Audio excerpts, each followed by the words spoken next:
Alam mo naman, pag nag-uusap tayo, hindi ako napayag ng hindi maganda ang lahat ng gagawin sa lungsod ng Batangas. So parati pong Batangas City ang nagseset ng trend. Tinitiyak ko po sa inyo, walang ganitong kagandang command center dito sa probinsya.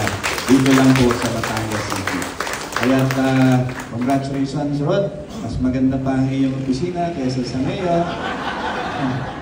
Pero pag-opisina din po ako dito, sana hindi lang tuwing isa ko na, pero para ipakita rin po sa mga tao kung ano yung ginagawa natin para maiwasan yung mga sakit. At sigurado po ako na ito ay pupuntahan ng mga taga-iba't ibang lugar para gayahin. Ay pwede naman po nilang gayahin. Dahil gusto nga natin lahat ng bayan ay magkaroon ng ganitong command center. Pero sa tingin ko po, mahihirapan po sila.